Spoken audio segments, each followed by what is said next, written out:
Hey everybody, welcome back to Fish a Moment. And today what we're going to be doing is I'm going to give you some tips on shallow summertime cranking. You know, the type of crankbaits you need to use, type of areas you need to look for, and just everything that you need to know to catch them during the heat of the summer on crankbaits.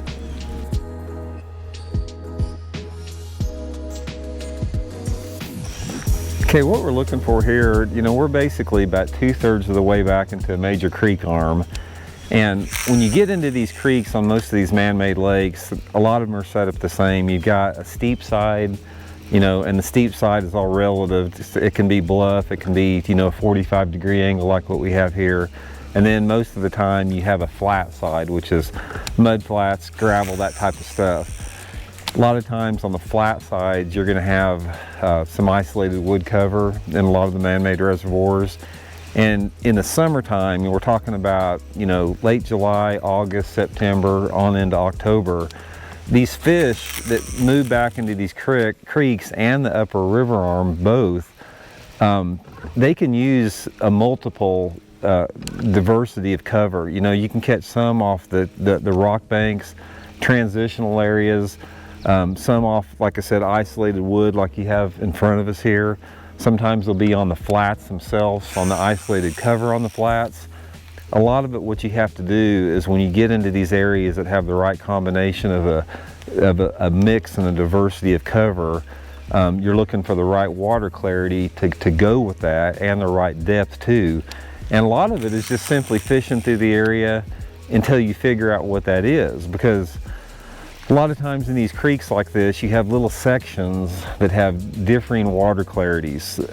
For example, in the creek we're in right here, the mid part of the creek is got the dirtiest water in it. As you get more out to the main part of the lake, it's a little bit cleaner, and if you get to the back of the creek, it starts to clean up. So you've got a section in the mid part for what I would consider is the prime shallow water cranking situation. Mix of cover, you know, right water clarity, and a lot of different options for those fish to be in.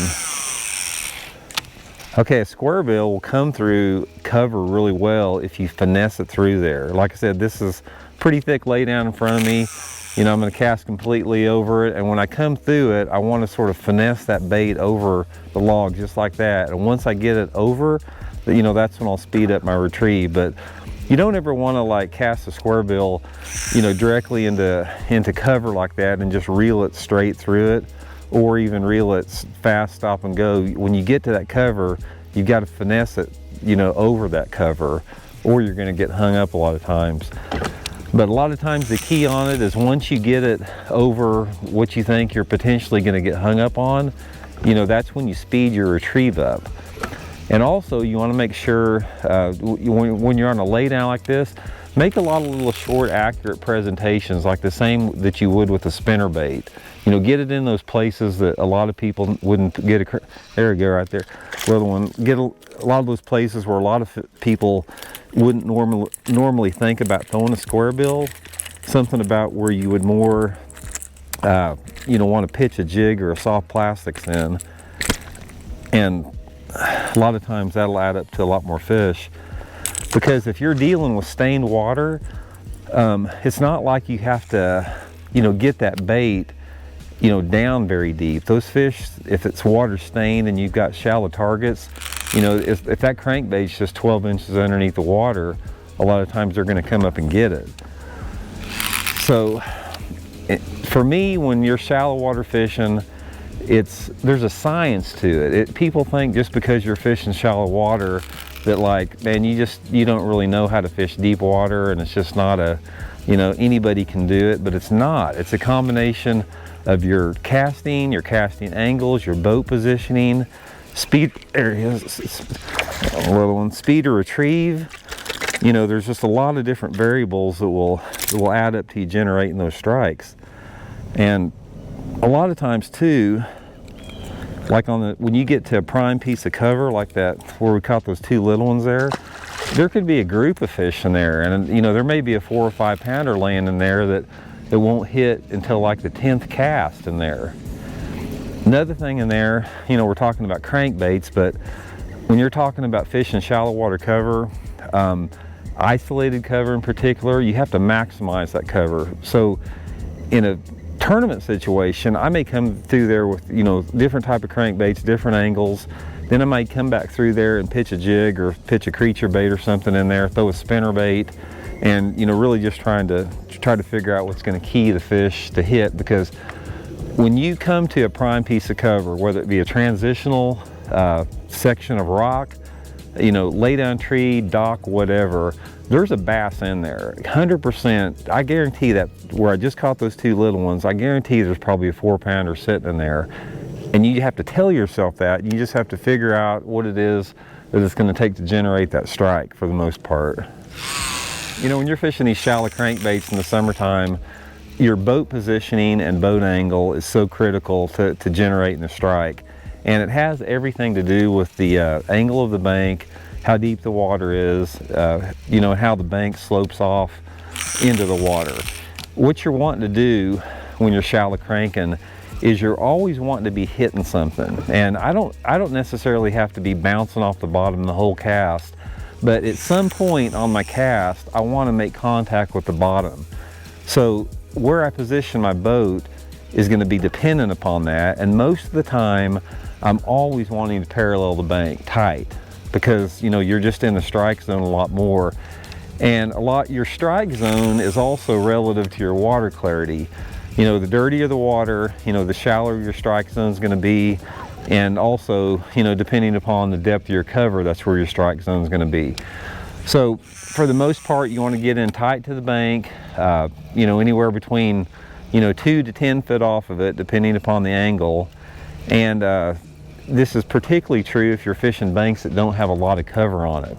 You know, the banks that we have right here, you've got some isolated wood like this log right here, but for the most part, it's just straight sections of rock. And I want to be able to make long casts and keep my bait in the strike zone as much as I can.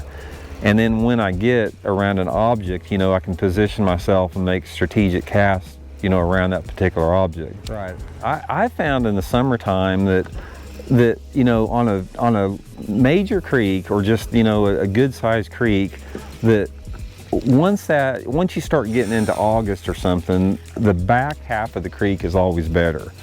You know, it just seems like there's a migration of the bait fish up a little bit shallower. And so, you know, when I'm looking for summertime fish, I very seldom stop at the mouth of the creek. You know, I'm always thinking that back half, back third, back end, it's always better. Particularly if they're pulling water down. If the water's dropping, you know, a lot of people would think that, oh yeah, they're moving out to deeper water because the water's dropping. That's not the case when you get into the summertime like we're in right now, the late summer.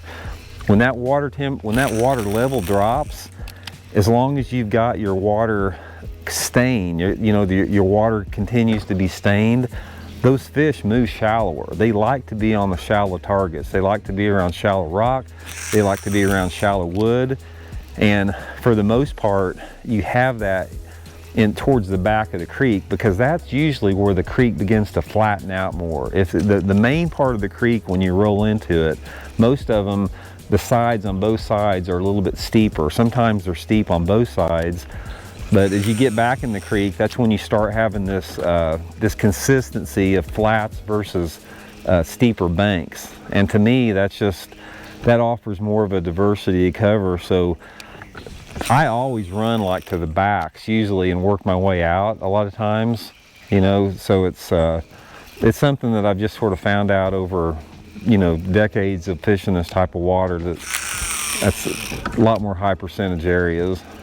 Really quick, guys, I want you to know about a couple seminars that we're offering on our website, fishthemoment.com.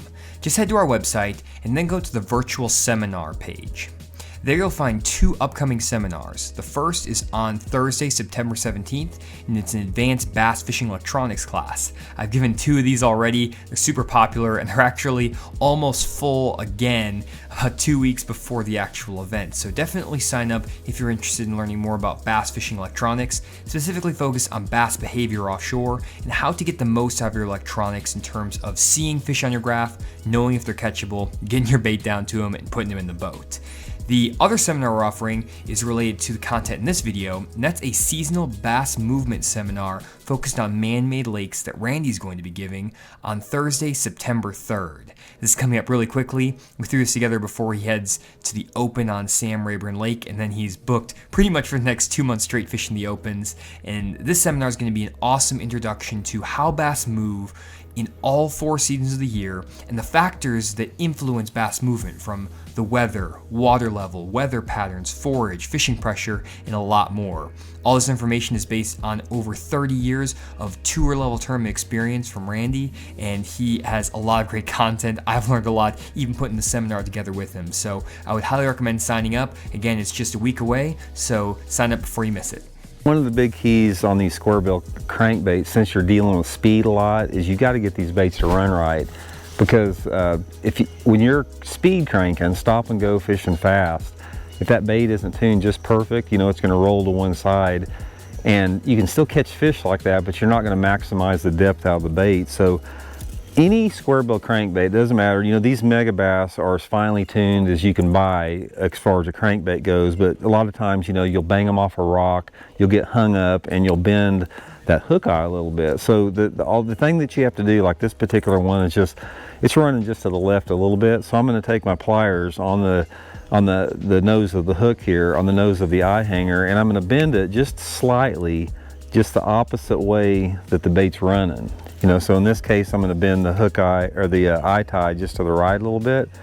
And like I said, that's all it takes, and it runs perfect there. But keep an eye on that, because like I said, during the course of the day, you know, when you're pulling off rocks, when you're bouncing off rocks, when you get hung up on a lay down and you pull that, all that's going to contribute to knocking that bait out of whack a little bit. So just spend a little bit of time adjusting it, and you'll get the most out of your crankbait depth-wise that way. When you're fishing up the river like this on these banks, and you got, you know, just a pretty uniform bank, then you got these big boulders like in front of us that are really, really unique. I can promise you that there's a bass there. There's 100% chance there's a bass on that rock, you know, and it's just, you know, when you're committing to the shallow water, well, there's one there, you hit it, you have to just, you know, tell yourself that and figure out the best way to catch those fish that are there. And a lot of times it may not be shallow cranking necessarily, little one, but it, you know, it could be a jig, it could be a worm, it could be whatever. But, you know, these places like this that are different and unique, that's what I've always done, you know, in my shallow water system, is I just tell myself that, you know, if you don't catch one on this particular place, you know, you're leaving a fish there. So figure out how to catch it. Do what you need to. You know, figure out the technique, figure out the angle, figure out the time that you need to be on this spot. This feels like a good one here. Oh, it's the better fish if it's a bass. Yeah, there we go. See, that's the thing about it. You'll go through, you know, a bunch of dinks, and then all of a sudden, just out of nowhere, you get one of these. There.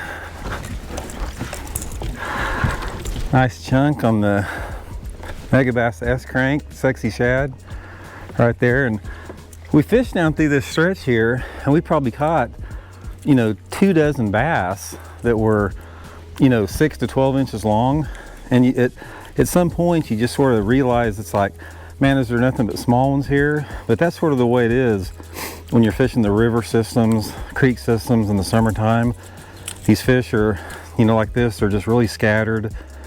You know, these rogue quality fish like this. And you just never know when you're fishing these banks like this. You just, like I said, you never know what's underneath the bank.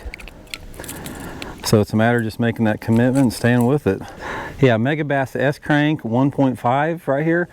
This sexy shad, Megabass sexy shad, runs about probably, I'm gonna guess 6 feet deep on a long cast with 12-pound test. Like I said, a great bait for, you know, bouncing off rock and everything. This is a plastic Squarebill, so, you know, the traditional Squarebills that most people grew up with, you know, are the balsa ones. And balsa's a lot better bait, obviously, to come through the laydowns in the woods. So if I was fishing like, you know, around laydowns and a lot of wood type stuff like that, sometimes the balsa works a little bit better, especially, you know, if the water's really shallow and dirty. But for, you know, cranking rock, shallow drops, hard cover like this, you know, this Megabass S-Crank has just been a really big killer for me. Just wanted to quickly go over the baits we were throwing today here. Most of the fish today came on the Megabass S-Crank, the 1.5 size. We used several different colors based upon the water clarity, so it didn't really matter the color as much as just the profile and size of this bait, you know, getting down into that 4 to 6 foot range. And then also, Johnny caught quite a few fish behind me on the Megabass Z-Crank. The little Squarebill Megabass Z-Crank, you know, runs probably 2 to maybe 4 foot deep on a long cast. Those fish were right up on the bank, and he was catching lots of fish behind me on the smaller profile. But my Squarebill setup for the most part is I like the Megabass Orochi jerkbait special. It's got just the perfect amount of tip for jerkbait fishing. It's really maneuverable.